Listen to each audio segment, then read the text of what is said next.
Hey you guys, you're watching Eurovision channel. I'm Tatiana Spiteri and I'm here with the Busker, who are representing Malta in Eurovision Song Contest. Hey guys! Hey, hello. Hi. How are you feeling? How is the overall mood? Are you already stressed about the upcoming contest? Happy. Excited is the word, not stressed. So far. Stress will come when it's about rehearsal time and everything. Yeah. Well, your current lineup is relatively new, yeah, how you are right now. So who was the founder of the band and how did your current lineup come together? So I myself, Jean Paul, I'm the founder of the group. Together with my friend, we formed a duo act, which we call the BUSKER. Along the way, Sean joined the band as well 2 years later in 2010-14 because we wanted to expand our sound, add some blues element and jazz element to the BUSKER sound. And yes, then throughout the next 5 years, sort of our aim was to evolve as a band, you know, we bring new elements, even musically, we try something new, we challenge ourselves, get outside our comfort zone. Fast forward to 2020, and Dave joined the group as the lead vocalist and frontman. And again, with Dave, then he brought as well a new sound element to the group, which we believe that dance at the moment is representing what the Busker sounds like in 2023.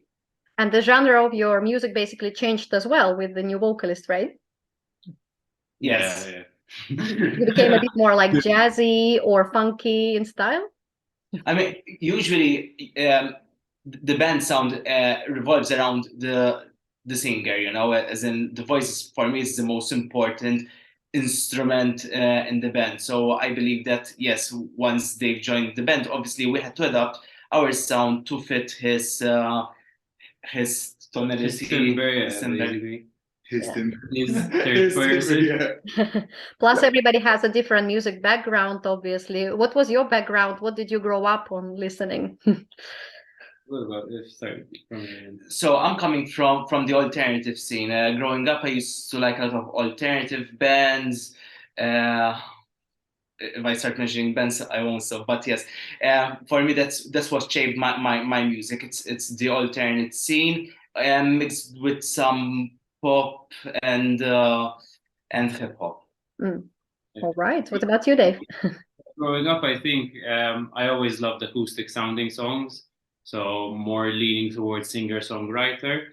Then I had a big rock phase, the era of My Chemical Romance, and then it shifted again into Ben Howard, Matt Corby, John Mayer, and now it's shifting into a bit of soul. So Oh, you like evolve a lot. For me, mostly it's hip hop and R&B. Those were my two favorite styles in the earlier years, and then mostly it started moving into funk music more than anything else. That's my biggest influence. And that was when I was playing the bass more than the saxophone. Then when the saxophone started, my love for funk grew even more. I started to like jazz a bit.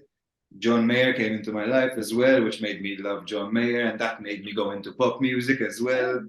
So it's really a mix, but lots of things that they like, I like as well.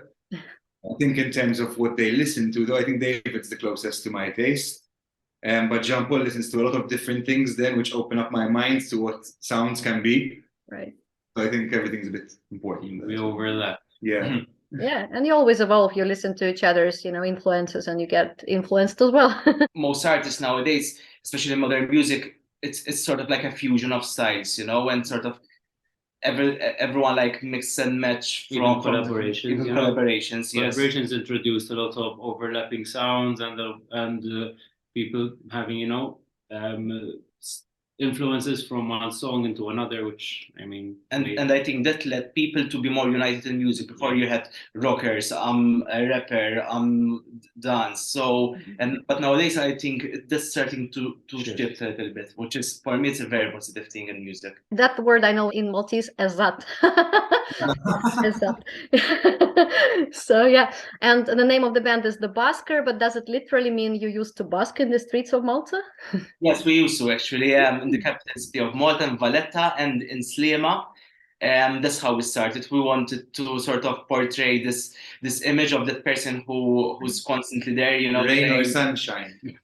Rayon Sunshine is constantly there playing, and sort of we wanted to represent that figure to make people happy, and obviously we try to hit the emotions of the music listener. And this year, Eurovision will take place in Liverpool, and I've read that you've already been to the UK many times and even played in Manchester and London. Is that true?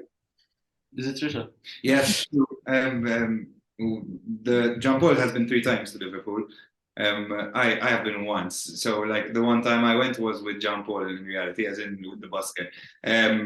It was a really nice trip because we didn't actually stay in Liverpool. We stayed in Greater Manchester and then we traveled around.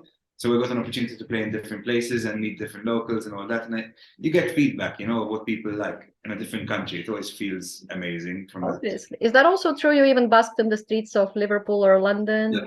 Yeah. From the club. Oh, wow. Okay. We're So, to be honest, we don't know if it was legal or not. So, well, you also never know. And remember Måneskin's story with the busking and where they ended up. Yeah. And fingers crossed, right? well, it will be hard to beat that type of success as long as you don't come out topless and everything, you know. Not more success top one, but that's fine. No pressure. But maybe from I feel better in my sweater, you'll go, you know, I feel better without it either. It's getting too hot in here. So when you sing I feel better in my sweater, I believe you don't mean it literally, but more like, hey, let's go and party at my home, right? And let's be casual all about it. Yeah, that's basically it.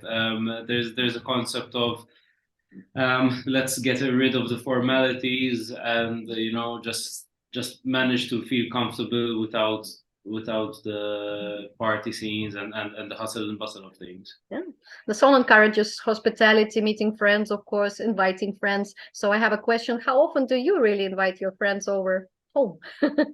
I have 2 friends. And a dog. Yeah.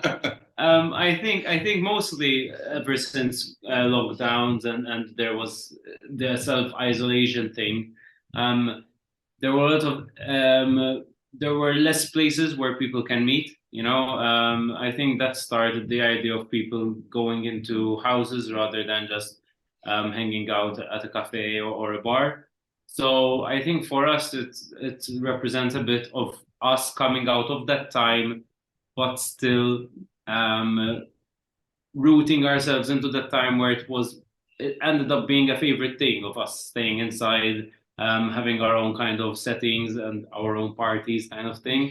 So I think the song the song was intentionally written for that phase coming out of lockdown era and still not being familiar with the new era of going back to the past, you know, the post-COVID era song, so to say. Yeah. And as the song is also about anxiety, yeah, and social anxiety, being at big parties with crowds of people watching you. I wonder if you remember any particularly embarrassing moment being in front of a crowd, maybe at school, maybe at graduation, maybe we're talking birthday celebration. I think every time we go to a club is an embarrassing moment. Can't dance, okay? Yeah. So I think that's clear now. Yeah, but we try really hard. Yeah, we try really hard. I mean, actually, exactly that time we being at the party, it's awkward nowadays for us. So it's just embarrassing. For me, it was always awkward. I mean, I remember growing up, my friends wanted to go to parties, but I wanted to go to a gig, you know, watch a band live. But sort of I had to go with the majority. And when I used to go in clubs, sort of everyone is dancing, you know, having a drink, and I was just like there standing with my mobile or hoping someone that I know comes so I can chat with him or her. And the Malta Eurovision Song Contest, your performance had this chronology as well, yeah? Act 1, Act 2, Act 3, Act 4. Like, is this gonna be, well, was there 4 or not? Yeah.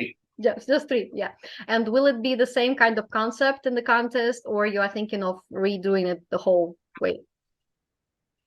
I think the blueprint is there. Yeah. Now, obviously, it's a question of whether we're going to polish the story or whether we're going to introduce new stuff. But for that, we want to leave a little bit of surprises. The element of surprise. Mystery. Or the element of, are we prepared enough to answer that question? Well, there will be a little bit of dancing involved anyway, right? Yeah, for sure. And a few sweaters, I think. Sorry. Last year, Emma Muscat actually changed her song for Eurovision. Why did you decide to stick with the song that you have, Dance Our Own Party? I think We like it. I mean, We're yeah. fond of it. No, Yes, from you our are. end, from our end, I mean, winning was not winning Malta Eurovision Song Contest was a dream, but it wasn't always tangible. It wasn't something that we could see happening. So writing the song, we always wanted to be proud of some of the song that we're presenting, and we worked hard on it to be able to represent us all. I mean, we are three in this band, and we wanted each and every one of us to be happy, and that's not always possible in a song. And given that we all represent the song and we're going to present ourselves forward, we wanted to make sure that, again, we are comfortable. And then once we presented it live, we got good feedback, which further helped us believe that the song is good enough. What happened is that when we were chosen to represent Malta, we had this conversation with the public broadcasting station, and they didn't want to change anything of the song. They were like, "No, no, don't even touch it," you know. But us, being the music nerds, we were like, "Actually, can we just add one small thing? Can we just?" Because that's who we are. We kept on pondering on what could have been done better with less time restraint. So we then dedicated much more time in it and just tweaked a little bit of things to make sure that, again, we're so proud of the song that we feel it's bulletproof. Yeah. So there's not going to be any revamp or kind of alternative version of the song, right? There was actually after, it's been done. So basically, after the Malta Eurovision Song Contest, a week after, we went back into the studio with two of our co-producers, and we added the final touches we were kind of tormented with that we didn't add before submitting it to Malta Eurovision Song Contest. Right, So that was the official music video coming out, you mean? Yeah. Yes. Yeah. Yeah, it sounded just a little bit, but yeah, with certain touches that were not there on stage. So yeah, I could feel it. Yeah, all right, sort of a revamp. Following. Now I have a section of my interviews called Tricky Questions. So be prepared to hear something quite tricky. Question 1. How would you describe each other in 3 words? Yes. Individually. You can choose one of the band members, the other one presents the other. No, it's everyone. Hardworking, loyal, determined, ambitious, Creative. Happy. Are you sure? Are we really? Are we really happy? Yeah, those are mine. You Okay. guys are. Mine as well. As in, that's what we always work for, as in trying to be hardworking, trying to deserve what we get, you know. So whatever reward you get thrown at you, you know you deserved it. Yeah, we believe that things are earned and not given. Exactly. Yes. But also being happy. But mostly trying to. But Jean-Paul, what's about your opinion on these two guys? 3 words each. Hard-headed. Yeah. Okay, I'm going to mention the not the bad side, but sort of the strong character. Mela, hard-headed, opinionated, assertive. Nice. Well done. Okay. Love it. Finish the sentence. I think I'm a very good. I'm a very good mess. Like a mess, but I'm good. All right. Good mess. Okay. Dave, what about you? I think I'm very good at organization. Okay. All right, let it be. Sean? Sorry for being a testicle saxophone player. Exactly. And you know how we feel in Eurovision about saxophone, guys. Yeah. That was a good one. Okay. Do you have any piercings or tattoos, and are you planning to get any? Yes, All of us. we all have tattoos. And the piercings I don't have. We had. I never had. And yes, I think we all were thinking of commemorating you winning Eurovision Song Contest in Malta with a tattoo. There's gonna be one on each of you, the same one. Yes. Awesome. Okay. The ones that you already have, are they like, are you able to show them, or they're somewhere at the back? Everyone, bring them out. Okay. Wow. All right. That's a lot going on. Dave, why just the square? It was meant to be a logo of my solo project, but unfortunately the ink bled a bit, so it just looks like one box. It used to be two Right. boxes. Okay. What do the other tattoos mean? So mine, they are both tributes to two of my favorite artists. So this one is a tribute to David Bowie, Whoa. who passed in 2016. So sort of I wanted to sort of like pay the tribute, and in fact there's Bowie. And this is for Chester Bennington of Linkin Park when he passed away in 2017. Serious. Okay. Both are tributes. Awesome. What about Tushan? I have an arrow. So basically, I believe in the concept that an arrow represents life in a certain way, where you have to be pulled back in order to accelerate forward. And written here, I have Telegram. It's the name of the first album the BUSKER made. Oh, wow. That album was a time where I felt difficulty in finding purpose. So when I became a musician and started playing with a band and started writing music, I felt like I finally had purpose. Right. So if there are many more albums to come, you're going to be all covered in. Yeah, unfortunately, yeah. On the face, I hope so. I hope to write my whole discography on the body. You'd be like Post Malone. Exactly. Exactly. If you had to listen to one album for the rest of your life, what would that be? But mine would be the live rendition of the Pulse concert by Pink Floyd.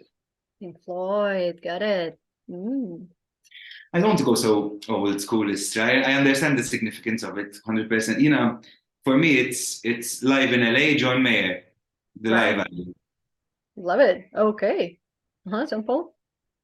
This is super, super difficult question, but probably Abbey Road by the Beatles. Now, a tricky question about your fandom and fans. What is the weirdest gift you have ever received from a fan? Underwear, yes. Underwear. Sorry? A guitar made of individual chocolates. That's actually, wow, okay, that's cool. And coupled, the same person gave me a flight to go abroad with her, but then obviously I refused. Oh, so it sounds such a romantic offer. Now, who of Eurovision artists from Malta do you personally know? Eurovision winners or Eurovision contestants? Let's say, yeah, those who represented Malta in Eurovision. The winners of MES. For me, it's Ira. I play with Ira myself, Ira Losco. And she's still a pop royalty locally. Kurt Kallea, we know well as well. Good friend of ours. Fabrizio Fagnello, we got to know in this year's edition. We know Amber. Amber, and I was going to mention Destiny, obviously. Obviously, yeah. Wow. Do you have a favorite song of Malta in Eurovision? It's a tough one. Personally, best written song, as in, was definitely Destiny's. Je m'acasse. I so agree with you. Oh my God, so underrated. But then again, there is Desire by Claudette Patch. I still believe that is timeless. That song is timeless. What is the best Eurovision song of all times? Local or from abroad? No, just all over the globe. We have this for sure. It doesn't have. It doesn't have to be a winner, I think, right? Oh, it doesn't have to be. Just your personal favorite. For me, it's any Iceland song. Really? I love him so much, man. He's so cool. As in, he's just legend to me. As in, of all time, it's Volare. Oh, definitely. Volare. Yeah, mine. I chose Maneskin's. I forgot that. And the one what's the name of this one that I really like? From Belgium, 2015. Yes. Rhythm Inside. Rhythm Inside. Those two for me are the best. quite unusual choice. I'm used to hearing Loreen, or maybe Lordi from Finland. Yeah, you've got quite some special choices. Now, who of Eurovision artists would you love to make a duo with? From this year's or from the previous years? Again, any year. Sam Ryder or Daddy Fred? Ryder, right. I can't remember. Duncan Lawrence. Have you ever sung his song Arcade yourself? Yes, in my bedroom, in the confines of No One Hears Me.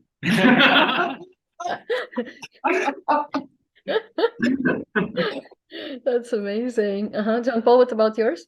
Sam Ryder for me. Sam Ryder as well. Oh, that would be amazing. Yeah, in fact, like if we think of all the UK submissions, this was such a standout. It's out of this world. Yeah, but never say like, you know, it's just an interview. You never know if Sam Ryder is watching this interview and he might be. Come on, Sam, watch it. Come on, support me like a song, Sam. Call us. But yeah, dreams do come true. Yeah, you really never know. I hope that your dreams do realize and that you make a duo with Sam Ryder and that you manage to have fun and dance and have whatever your own party at Eurovision. Thank you so much, guys, for Thank you for your time. I had a blast with you guys. Enjoy and have a great day. You too. You too. Thank you. Thank you so much. Bye-bye. Bye. Bye.